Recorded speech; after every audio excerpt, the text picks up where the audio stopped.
फिर आता भी है इसी के ऊपर, इसी टॉपिक के ऊपर, ये काफी मेन टॉपिक है। यहां पर एक मास M1 लटका हुआ है और यहां पर एक मास क्या है, M2 है। इसके ऊपर टेंशन T लग रहा है, यहां पर भी टेंशन T लग रहा है। ये ब्लॉक नीचे आ रहा है, ये एक्सेलरेशन से ये ब्लॉक कहां जा रहा है, ऊपर जा रहा है।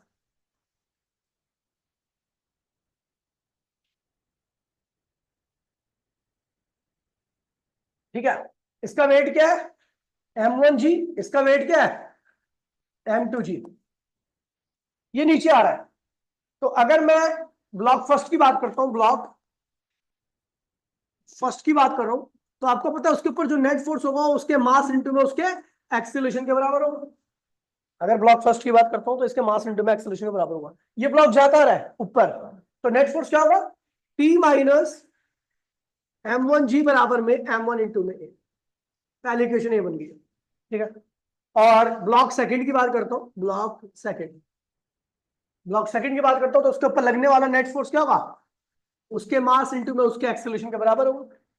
खैर ये बहुत अच्छा टॉपिक है पुली प्रॉब्लम, तो इसको डिटेल में कराएंगे। अभी तो आपके CBSE लेवल में करा रहा हूं मैं, जो बहुत ज्यादा डिटेल में जा रहा है। ठीक है, तो ये ब्लॉक कहां है, नीचे आ रहा है, तो इस पर नेट फोर्स क्या होगा, M2G माइनस T बराबर में M2 इंटू में। ये दो इक्वेशन बन गई है। इन दोनों इक्वेशन को एलिमिनेशन मेथड सॉल्व करना है। Solving first and second equation, solving both equation by elimination method, elimination method. Elimination method से सॉल्व करने पर क्या होगा भैया, आपको T की वैल्यू मिल जाएगी और आपको एक्सेलरेशन मिल जाएगा। ठीक है, एलिमिनेशन मेथड सॉल्व करने से। ठीक है भैया, यहाँ पे आप निकाल सकते हो। ये काफी ज्यादा आने वाला टॉपिक है NCERT का। क्वेश्चन नंबर 4.8 भी यही है। ठीक है, मेन एक्सरसाइज का। आगे बढ़ते भैया। ठीक है, लिफ्ट प्रॉब्लम सेम ही है, लिफ्ट प्रॉब्लम। आर क्या रियल वेट है, रियल वेट। mg क्या है, एपरेंट वेट, जो महसूस होगा। तो इधर ही गया, आर है आपका एपरेंट वेट और mg क्या है आपका रियल वेट। रियल वेट जो एक्चुअल में है, आर जो आपको महसूस होगा। ठीक है, इसके तीन केस है। केस नंबर फर्स्ट, आप एक लिफ्ट लिफ्ट नहीं बना रहा, मैं सीधा आपका मास बना रहा हूं M। आप जा रहे हो ऊपर, ये क्या है, एपरेंट वेट है, ये क्या है, रियल वेट है mg। आप कहा जा रहे हो ऊपर, तो इसका मतलब कौन सा फोर्स, कौन सा वेट ज्यादा होगा, आर ज्यादा होगा, यानी R is greater than mg। यानी आपका इस केस में जब आप ऊपर जा रहे होगे और लिफ्ट एक्सेलरेट कर रहे होगी ए एक्सेलरेशन से, तो आपका जो एपरेंट वेट है वो ज्यादा होगा और रियल वेट क्या होगा, कम होगा। आपको भार महसूस होगा एक्स्ट्रा जब लिफ्ट ऊपर जाती है तो। ठीक है, और कितना रहेगा, तो आपको पता भी है नेट फोर्स इसके बराबर होता है बॉडी का मास इंटू में एक्सेलरेशन। बॉडी के ऊपर नेट फोर्स कितना लग रहा है, आर ऊपर लग रहा है, mg क्या लग रहा है नीचे, बराबर में m ए। आर की वैल्यू क्या होगी, यानी एपरेंट वेट की वैल्यू क्या होगी, m ए प्लस केस सेकंड। ये केस फर्स्ट था, केस सेकंड आते हैं। केस सेकंड में लिफ्ट कहाँ जा रही है, नीचे की तरफ। लिफ्ट नीचे आ रही है mg और एक है एपरेंट वेट। अच्छा, कहाँ जा रही है लिफ्ट, नीचे आ रही है, यानी आपका रियल वेट क्या है, ज्यादा है किससे, एपरेंट वेट से, तभी तो नीचे आ रही है। तो देन आपको पता नीचे एक्सेलरेट करिए तो नेट फोर्स इसके बराबर होता है बॉडी का मास इंटू में एक्सेलेशन। तो नेट फोर्स कहाँ लग रहा होगा, नीचे mg माइनस आर, बराबर में क्या होगा m ए। इसको धल लिया, इसको धल लिया, तो क्या हुआ mg minus m a equals to में आर। ये आपके अपरेंट वेट की वैल्यू। ठीक है, और अगर आपकी लिफ्ट एक्सेलरेट ही नहीं कर रही, case if acceleration equals to में 0। अच्छा, वेट, इसमें वेटलेसनेस भी आता है। कह रहा है कि इफ, इसमें इफ ए इक्वल्स टू में जी, यानी लिफ्ट का जो नीचे आने का एक्सेलरेशन है वो जी के बराबर है, तो देन क्या होगा, देन आर इक्वल्स टू में mg माइनस m ए की जगह पे क्या आएगा जी, mg से mg क्या होगा, कैंसिल हो गया। यानी इस केस में आपको भारहीनता महसूस होगी, यानी आपका एपरेंट वेट क्या होगा, 0 होगा। इसे वेटलेसनेस भी बोलते हैं। यानी लिफ्ट अगर फ्री फॉल करने लगती है, मतलब टूट जाती है लिफ्ट की रस्सी और लिफ्ट आती है नीचे गिरने की तरफ, तो आपको एकदम वेट आपका क्या महसूस होगा, 0। इसे वेटलेसनेस कंडीशन कहते हैं। अगर लिफ्ट का एक्सेलरेशन 0 है तो ध्यान रखना कि अगर एक्सेलरेशन 0 होता है तो आपको बता दूं नेट फोर्स बराबर में भी क्या होगा, 0 होगा। यानी जब नेट फोर्स 0 है, ऊपर कौन सा फोर्स लगता है, एपरेंट वेट, नीचे कौन सा लगता है, रियल वेट। अगर नेट फोर्स 0 है इसका मतलब एपरेंट फोर्स बराबर में रियल वेट। अगर नेट फोर्स 0 है, अगर बॉडी का एक्सेलरेशन 0 है, लिफ्ट का एक्सेलरेशन 0 है, तो इसका मतलब समझ जाना उसके ऊपर नेट फोर्स की वैल्यू क्या है, 0। इसका मतलब ऊपर लगने वाला फोर्स बराबर में नीचे लगने वाला फोर्स। आगे बढ़ते हुए बात करते हैं।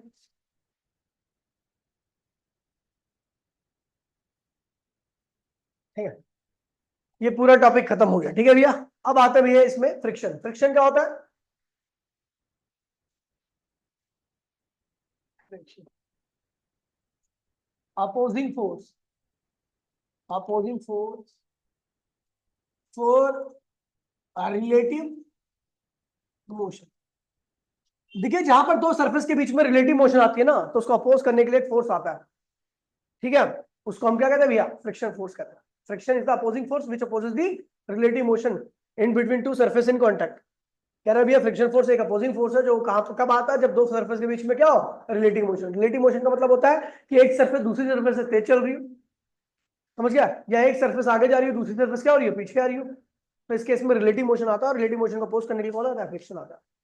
कॉज ऑफ फ्रिक्शन, देखिए ये बॉडी है, ये इसकी मोशन है, तो फ्रिक्शन कहां लग गया, पीछे। Cause of friction, cause of friction, friction का कॉज क्या है, तो पहला कॉज जो कॉज है, मेनली जो बेसिकली कॉज है वो है irregularity, irregularities of surface, surface and interlocking.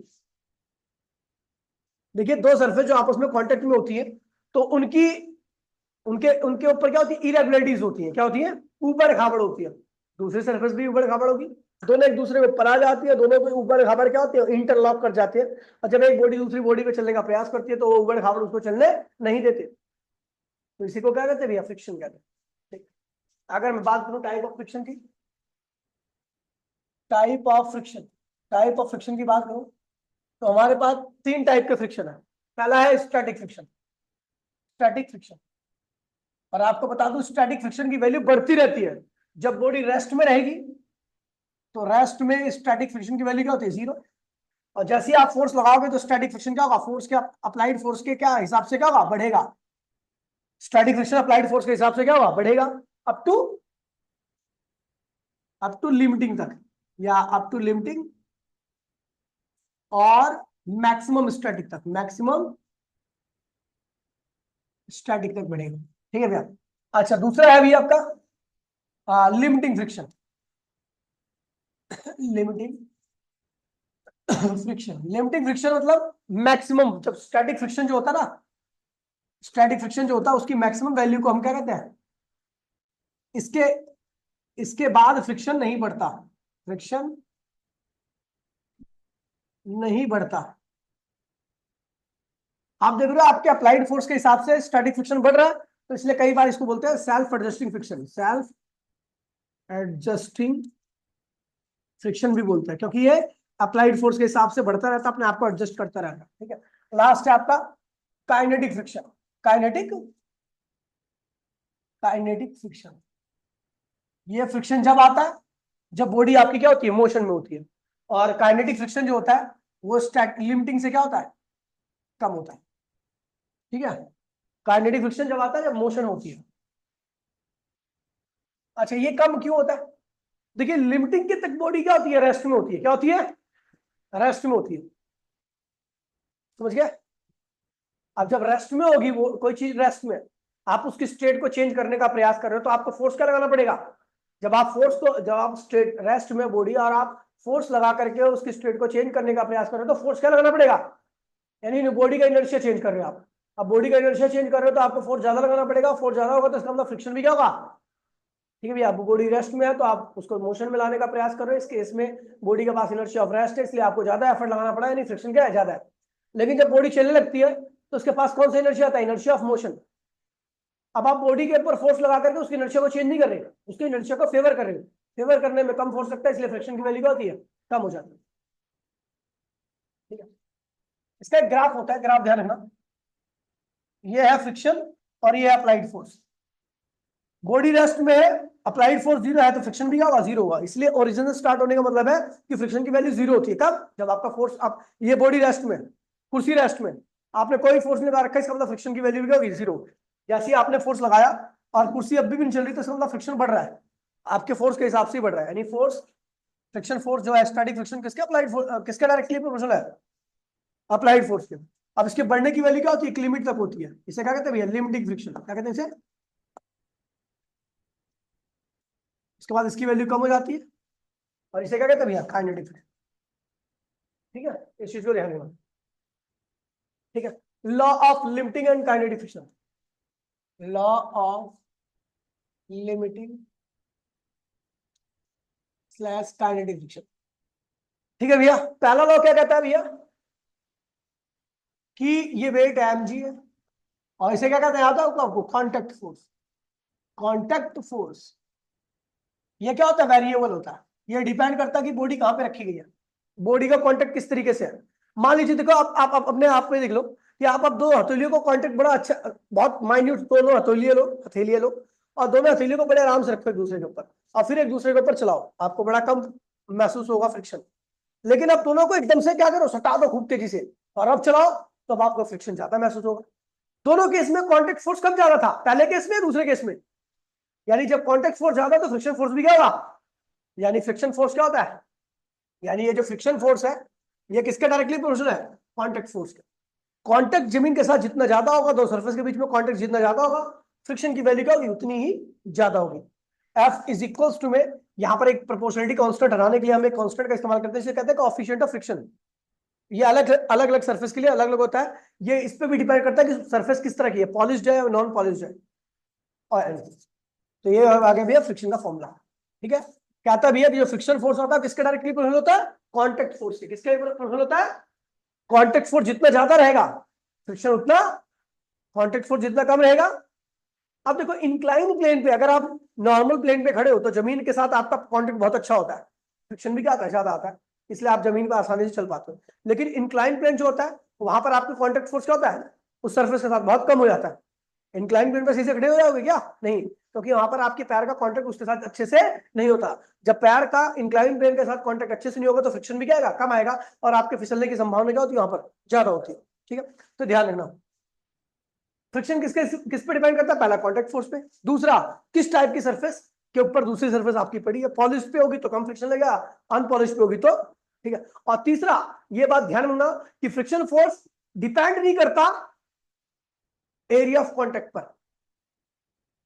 अगर आप मोबाइल को ऐसा रखो जहां पर ज्यादा एरिया कांटेक्ट में, मोबाइल को कम एरिया ऑफ कांटेक्ट वाले पोर्शन से रखो, आप देखोगे दोनों यहाँ पे फ्रिक्शन क्या लग रहा है, सेम लग रहा है। कैन फ्रिक्शन तो बड़ी कॉन्ट्राडिक्शनल थ्योरी है, ठीक है, काफी सारी थ्योरीज दी गई है, तो ध्यान रखना कि एरिया ऑफ कांटेक्ट पे फ्रिक्शन फोर्स डिपेंड नहीं करता।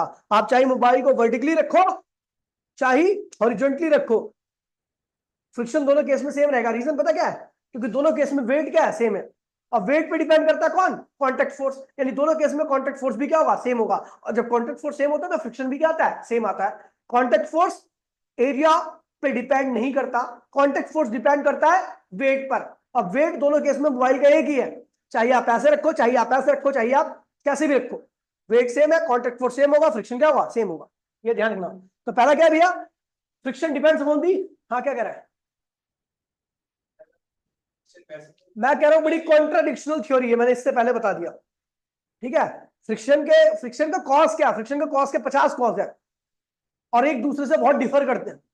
आपके लेवल पे जो फ्रिक्शन पढ़ाया जाता है वो इसी पे ही है, कांटेक्ट फोर्स पे। ठीक है, कई सारों के आंसर में कांटेक्ट एरिया ऑफ कांटेक्ट पे दूंगा, कई सारी चीजों का आंसर मैं एरिया ऑफ कांटेक्ट पे भी दूंगा, और कई सारों के आंसर कांटेक्ट पे नहीं दूंगा, मास पे, वेट पे दूंगा, इनर्शिया पे दूंगा। समझ गया, तो ध्यान रखना। पहला, फ्रिक्शन फोर्स किस पे डिपेंड करता है, कांटेक्ट फोर्स पे। दूसरा, फ्रिक्शन फोर्स किस पे डिपेंड इंडिपेंडेंट रहता है, एरिया ऑफ कांटेक्ट पे। ठीक है, नॉर्मल अगर सेम है, कांटेक्ट फोर्स सेम है, तो कैसे भी रखो बॉडी को, फ्रिक्शन कैसा लगेगा, सेम लगेगा। समझ गए भैया, इस चीज को ध्यान रखना। अब बात करते हैं भैया, ठीक है, रोलिंग फ्रिक्शन की, किसकी बात कर रहे हैं, काइनेटिक फ्रिक्शन की बात करेंगे, काइनेटिक फ्रिक्शन की।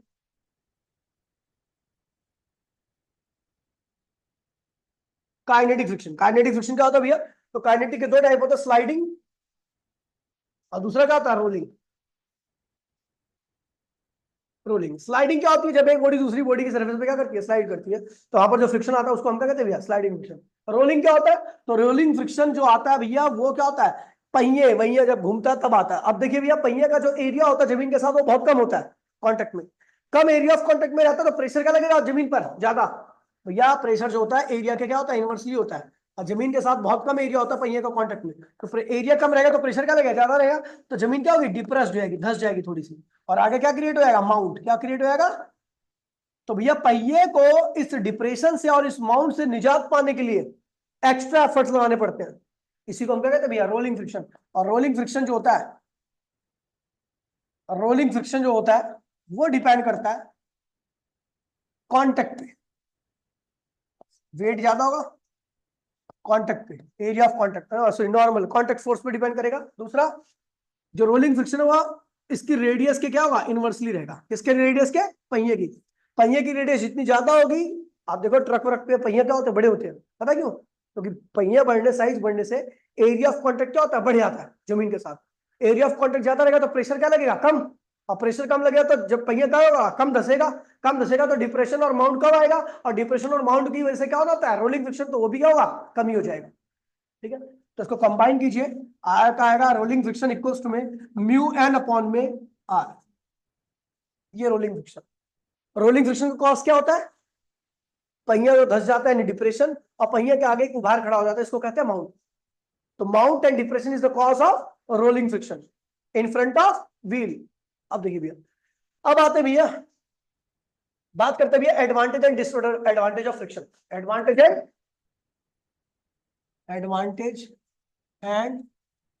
Disadvantage of friction.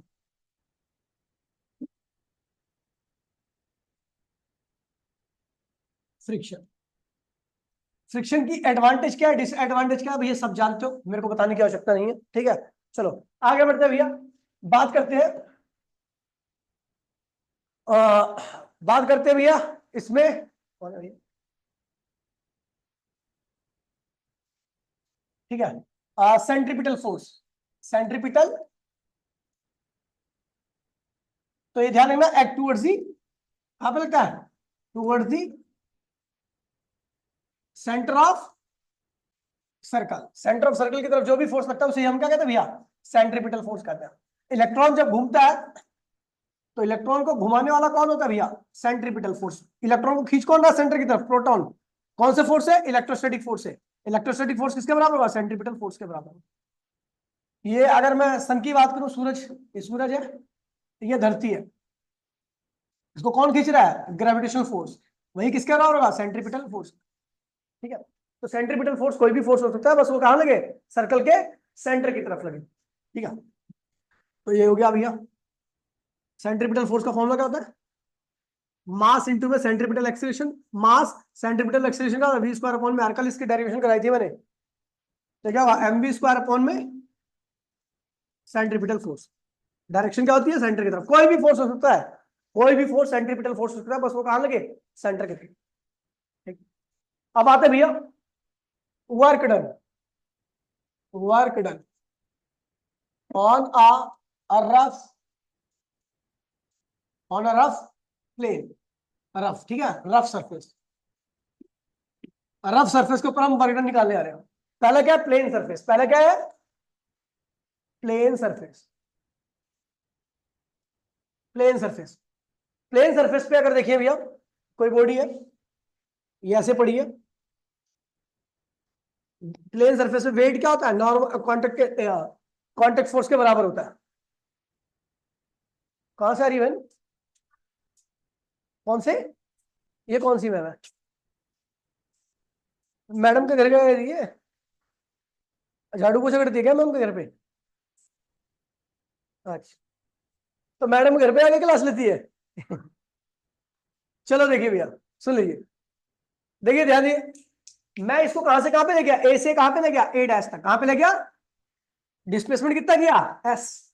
अच्छा आपको बता दूं, जो अप्लाइड फोर्स होता है फिजिक्स में, अप्लाइड फोर्स जो होता है हमेशा अपोजिट फोर्स के बराबर होता है। अच्छा ये फ्रिक्शन फोर्स क्या होगा, म्यू एम के बराबर होगा। एन की वैल्यू किसके बराबर होगी, इस केस में mg के बराबर होगी, यानी फ्रिक्शन इतना होगा।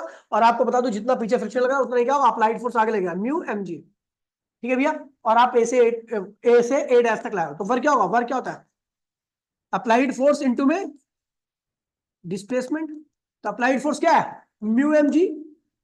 ठीक है, और डिस्प्लेसमेंट कितना किया आपने, एस। तो वर्क आ गया आपका सरफेस पे म्यू mg इनटू में एस। म्यू क्या है, जिस सरफेस के कांटेक्ट में उसका कोएफिशिएंट ऑफ फ्रिक्शन, एम क्या है मास, जी क्या है एक्सीलरेशन ड्यू टू ग्रेविटी, और एस क्या है डिस्प्लेसमेंट। अच्छा एक चीज देखिए भैया, अगर कई बार हमें एक्सीलरेशन पूछेगा तो एक्सीलरेशन क्या होता है, फोर्स अपॉन में मास। एफ की वैल्यू क्या है, म्यू mg अपॉन में मास, मास से मास कैंसिल हो गया, तो इस बॉडी का एक्सीलरेशन क्या होगा, म्यू जी के बराबर आएगा। किसके बराबर आएगा, म्यू जी के। ये मिनिमम एक्सेलरेशन होता है। तो आपको क्वेश्चन में ऐसा बोलेगा what is the minimum acceleration of body.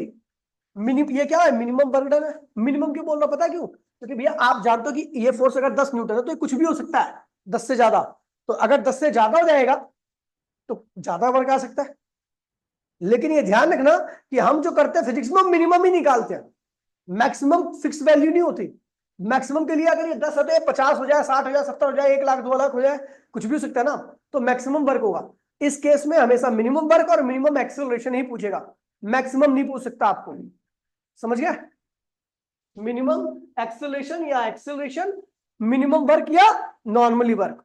समझ गया। अब आ रहे भैया दूसरा, अब दी incline plane,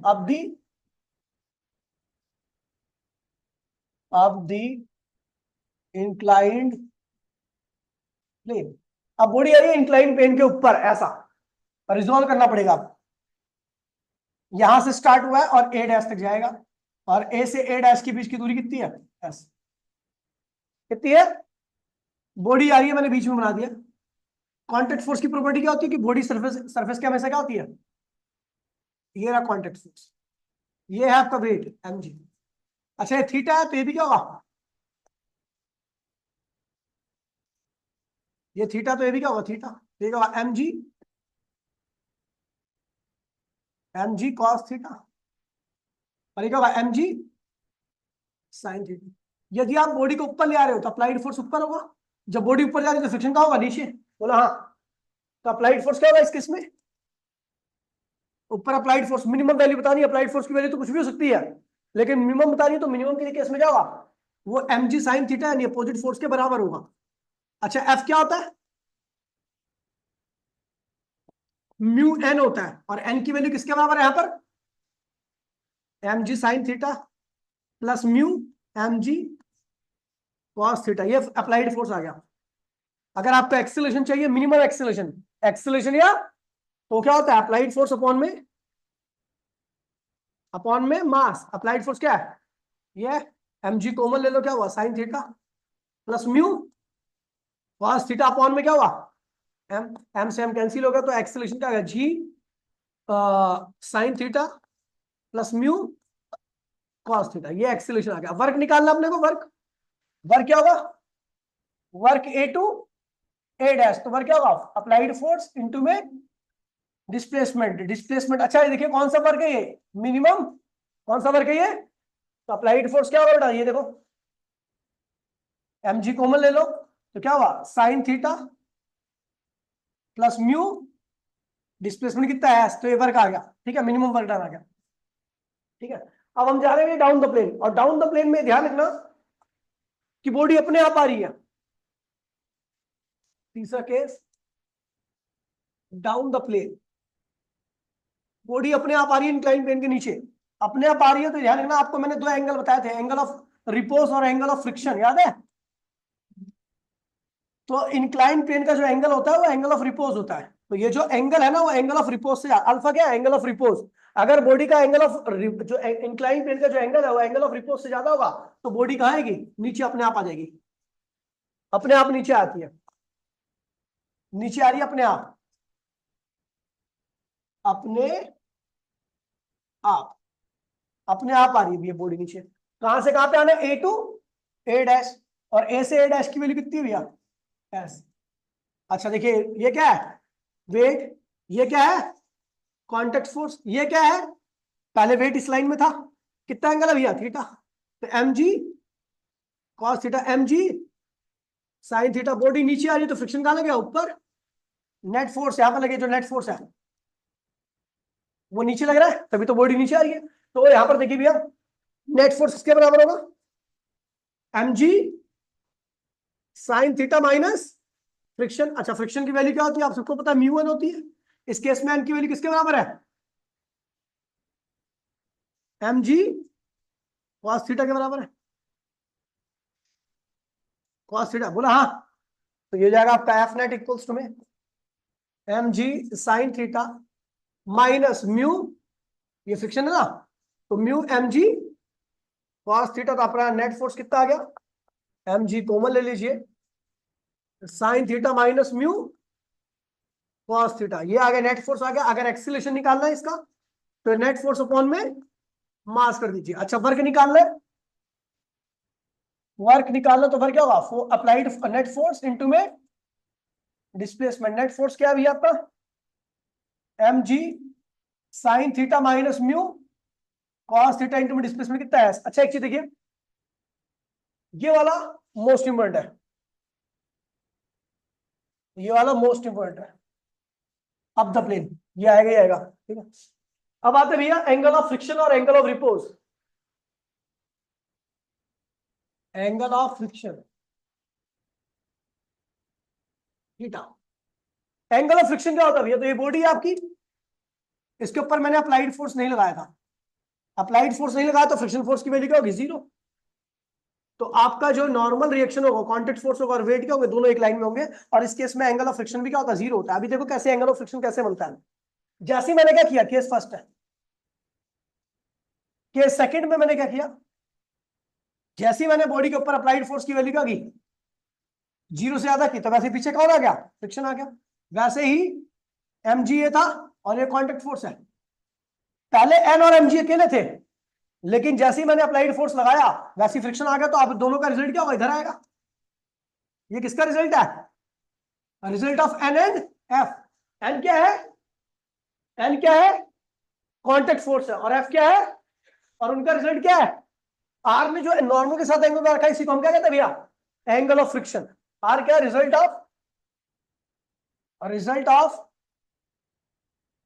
of N and F. अच्छा, एफ जितना ज्यादा होगा ये एंगल उतना ही बड़ा होगा, क्योंकि आपको पता है रिजल्ट हमेशा कहां पे होता है, बड़े वाले की तरफ। कहां पे होता है परिणाम, किसकी तरफ जाता है, कमजोर या मजबूत। तो भैया ये मजबूत है भैया, तो ये क्या होगा, आर इधर आ जाएगा। अगर एफ कम रहेगा तो आर इधर रहेगा, तो एंगल ऑफ फ्रिक्शन क्या होगा, कम हो जाएगा।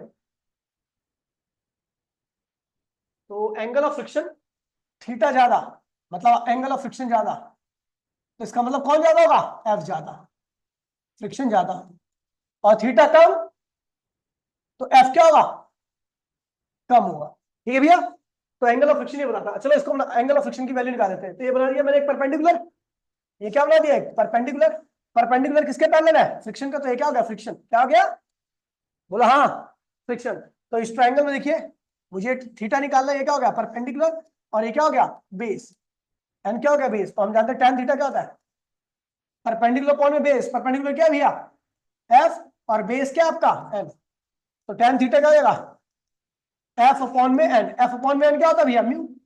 ये म्यू कहां से आ गया, तो आपको पता है भैया, वी नो एफ क्या होता है, म्यू एन होता है। क्या होता है, म्यू एन होता है। तो म्यू क्या होगा, एफ यहां से आ गया। तो भैया अगर आपको एंगल ऑफ फ्रिक्शन की डेफिनेशन लिखनी है, तो it is the angle in between resultant of normal reaction and friction and normal reaction या कॉन्टेक्ट फोर्स। तो किसके बीच का एंगल होता है, resultant of normal reaction and friction and contact force के बीच का एंगल होता है। ये ज्यादा रहेगा तो फ्रिक्शन ज्यादा, ये कम रहेगा तो फ्रिक्शन कम है। अब आता है एंगल ऑफ रिपोज पे। Angle of repose, angle of repose की अगर मैं बात करूं, तो एंगल ऑफ रिपोज क्या होता है भैया, सुनिए, ये इंक्लाइन पेन है। Angle of repose, incline plane का वो एंगल होता है जिसपे बॉडी स्लाइड करने वाली होती है, करनी है, स्लाइड करने वाली है। तो भैया ये हो गया भैया आपका कॉन्टेक्ट फोर्स, ये हो गया आपका वेट, ये हो गया आपका अल्फा, जिसको हम कहते हैं एंगल ऑफ रिपोज। ये क्या हो गया भैया, अल्फा।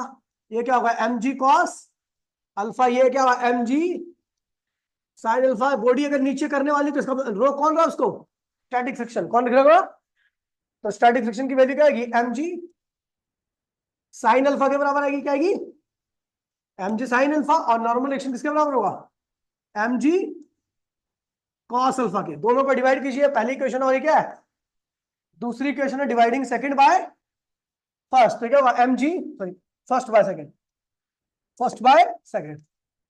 तो ये हो जाएगा आपका भैया एफ अपॉन में एन इक्वल्स टू में M G sine alpha upon में M G cos alpha. M G से एम जी कैंसिल हो गया, क्या टैन अल्फा। तो आपको पता है किसके बराबर होता है, एफ अपॉन में एन क्या होता है, म्यू एस के। किसके बराबर होगा, अब स्टैटिक फ्रिक्शन है ना, तो कोएफिशिएंट ऑफ स्टैटिक फ्रिक्शन लिख दो आपको यहाँ पे। और ये क्या होगा, टैन अल्फा। तो यही होता है भैया एंगल ऑफ रिपोज। क्या होता है, angle of repose incline plane का वो एंगल होता है जिसपे आपकी बॉडी जस्ट स्लाइड करने वाली होती है, करनी होती है, जस्ट स्लाइड करने वाली है। इससे बड़ा एंगल कर दोगे, जैसे पीछे किया मैंने, जैसे ही आपने क्या किया, इससे बड़ा एंगल किया, एंगल ऑफ रिपोज से बड़ा एंगल किया, वैसी बॉडी को नीचे आने लगी। ठीक है, अब आ रहा है ये last topic, banking of the road. Banking of the road, इसका डायग्राम सबसे मेन है। ये है आपकी रोड जो कि बैंक्ड है, ठीक है, ये है हॉरिजॉन्टल सरफेस, ये है आपका, ठीक है, बैंक, मैंने बैंक कर दिया। देखिए ये है आपकी गाड़ी, गाड़ी में ज्यादा चोचलेबाजी नहीं कर रहा, नॉर्मल ब्लॉक से बना दे रहा हूं, ठीक है। ये गाड़ी, गाड़ी अगर इस इंक्लाइन प्लेन पे रखी गई है तो ये क्या लगेगा, वेट, बोलो हाँ। ये रहेगा नॉर्मल रिएक्शन, अच्छा ये रहेगा आपका नॉर्मल रिएक्शन। अगर मैं हॉरिजॉन्टल सरफेस पे होता तो नॉर्मल रिएक्शन कहां पे होता, वेट की लाइन में, है ना, यहां होता। तो इस थीटा एंगल बनाने की वजह से ये नॉर्मल रिएक्शन यहां की बजाय यहां शिफ्ट हो गया। तो कितना शिफ्ट हुआ, जितना ये एंगल है उतने एंगल ये शिफ्ट होगा। ठीक है, एन कॉस थीटा, और इधर क्या होगा, एन साइन थीटा। ठीक है भैया। अच्छा गाड़ी जब यू टर्न लेती है, यू टर्न ले रही है ऐसे वी वेलोसिटी से, तो इधर क्या लगता है, जर्क। तो फ्रिक्शन कहां लगेगा, इधर। तो अगर ये थीटा एंगल है तो इधर भी क्या होगा, थीटा। तो एफ को रिजोल्व करो, ये फ्रिक्शन है, ये फ्रिक्शन है, ठीक है। तो इसको रिजोल्व करो तो इधर क्या आएगा, एफ कॉस थीटा, इधर क्या आएगा, F sine theta. At equilibrium, at equilibrium, equilibrium में क्या होगा भैया, एन कॉस थीटा किसके बराबर होगा, एन कॉस थीटा बराबर में F sine theta plus M G के बराबर होगा। इसको धर ले आओ, और एफ की वैल्यू आपको पता ही है क्या होती है, म्यू एन। क्या होती है, तो N cos theta minus mu N sine theta बराबर में क्या गया, एम जी। एन कॉमन ले लो तो क्या होगा, cos theta minus mu sign theta बराबर में क्या गया, एम जी। ये होगी आपकी पहली इक्वेशन, कोई दिक्कत तो नहीं है, ठीक है। अच्छा अगर मैं बात करूं, हाँ जी डी, नहीं भाई, ठीक है, ये हो गया। अब देखिए ये दोनों कंपोनेंट कहां लग रहे हैं, इस कर पाथ के सेंटर की तरफ। तो ये N sine theta plus F cos theta कहां लग रहे हैं, act towards act towards centre. तो किसके बराबर होंगे, एम वी स्क्वायर अपॉन में आर के। एम क्या है, मास ऑफ गाड़ी, वी क्या है, ऑप्टिमम या maximum velocity of car on a bank road, ठीक है। और आर क्या, रेडियस ऑफ कर्व पाथ, ठीक है भैया। तो आपको पता है एफ की वैल्यू किसके बराबर होती है, म्यू एन के। तो एन साइन थीटा, और ये क्या होगा, म्यू एन कॉस थीटा बराबर में क्या गया, एम वी स्क्वायर अपॉन में आर। एन कॉमन ले लीजिए, sine theta plus mu cos theta equals to में एम वी स्क्वायर अपॉन में R. M V square upon में, और dividing dividing second by first. Second equation जो कि आपकी वहां रखी है और फर्स्ट यहां रखी है, दोनों को डिवाइड कर दो। तो जब इसको इसको इससे डिवाइड करूंगा तो एन से एन क्या होगा, कैंसिल होगा। ऊपर क्या बचेगा, sign theta plus mu cos theta, नीचे क्या बचेगा, cos theta minus mu sine theta, और इस वाले टर्म को जब इससे डिवाइड करूंगा तो एमसीएम क्या होगा, कैंसिल हो जाएगा। तो वी स्क्वायर अपॉन में क्या बचेगा, जी आर बचेगा। क्या बचेगा यहां से कॉस को कॉमन ले लो, कॉस कॉमन लोगे यहां से तो क्या होगा, कॉस कॉमन आ गया कॉस थीटा। तो ऊपर क्या बचेगा, साइन थीटा अपॉन में कॉस थीटा। और इधर म्यू कॉस कॉमन चला गया तो यहां पर क्या आ जाएगा 1। ठीक है, नीचे से कॉस कॉमन लो तो इधर क्या बचेगा 1 माइनस म्यू। यहां पर कॉस था नहीं तो मल्टीप्लाई डिवाइड किया, मल्टीप्लाई वाला तो कॉमन चला गया, डिवाइड वाला क्या हुआ, साइन के नीचे रह गया। ठीक है, वी स्क्वायर अपॉन में जी आर, कॉस से कॉस भी क्या हुआ, कैंसिल हो गया।